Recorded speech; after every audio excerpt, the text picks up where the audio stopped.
Welcome everyone to One Brothas Mind with KD Smooth. In today's world, black first choices are mandatory. Choose wisely or your bondage will increase. You need all the information. This broadcast begins with my monologue and concludes with our discussion. Together, let's explore the facts, propaganda, lies, and hidden information to uncover the truth we need. Our work begins now.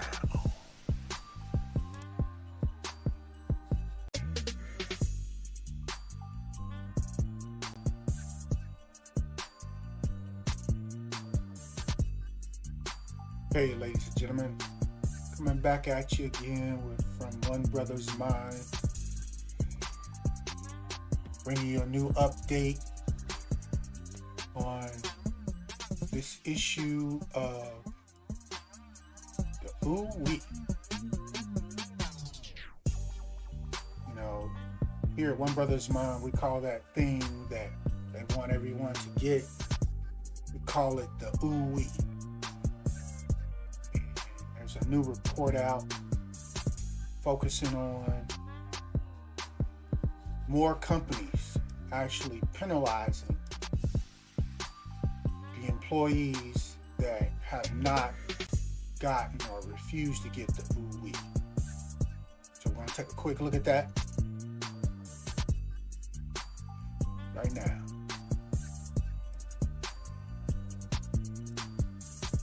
All right, ladies and gentlemen, as you can see on your screen, IKEA cuts sick pay for employees and staff who refuse to get the ooh-wee, or even the ones that are forced to self-isolate. Let's take a quick look at this here. Says here, IKEA has cut sick pay for unvaccinated or non-ooh-wee staff who need to self-isolate because of the predator exposure, and in some cases, for workers who test positive. Okay, go down a little further. It says from this week on, sick pay cuts will be implemented at Wessex Water, and in the U.S., several major companies also have started penalizing non-ooh-wee workers. So this is for IKEA. We go down a little further, shows here this pay that non-ooh-wee workers will receive while they are required to quarantine or isolate. That's in Europe. As far as their pay comes out there at about $130 a week, US dollars. But they're also doing this, what they call here the statutory pay minimum here in the U.S. Okay? So we also want to do a reminder and add to the list of additional companies here in the U.S. that are actually taking and doing a lot of these same types of things with their employees. Another one of these employees is American Airlines. Their employees, after they announced October 1st, their employees who refused the ooh-wee and have to miss work for the predator infection or exposure will be required to use earned sick time or medical leave for any time missed. Okay? Got another one here also from Delta Airlines. They also have a new requirement for non-UWE employees. Starting November 1st, it was reported, their staff who refuse to get the UWE will have to pay an extra $200 on their company's healthcare plan. Okay? Got some more. They're getting real jiggy with this. Also, with United Airlines,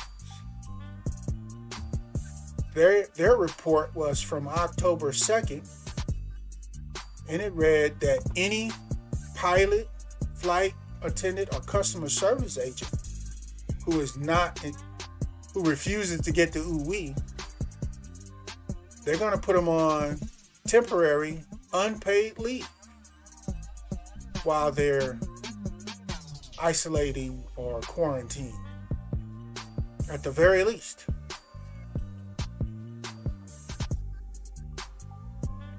And they may, of course, as we know, a lot of companies, including this one, their staff is facing risk of termination.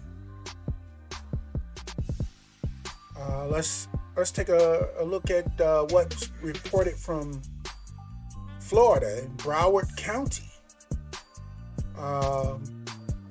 The non-UWE employees there will seemingly have to pay an extra $20 surcharge stacked on to their paychecks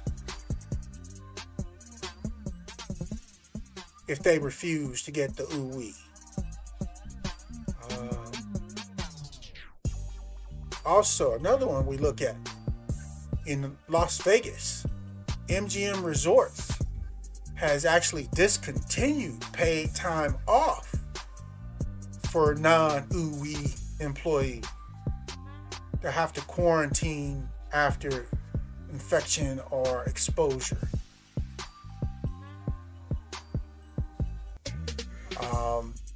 In addition, the MTA, the Metropolitan Transportation Authority, there in New York, they added some new stuff to their policy where they are pulling the $500,000 death benefit for non-UWE employees. So surviving family members of UWE employees who have received it, who died, those family members will receive a lump sum payment and 3 years of health insurance benefits, but not the employees and family members of those staff who have refused the UWE.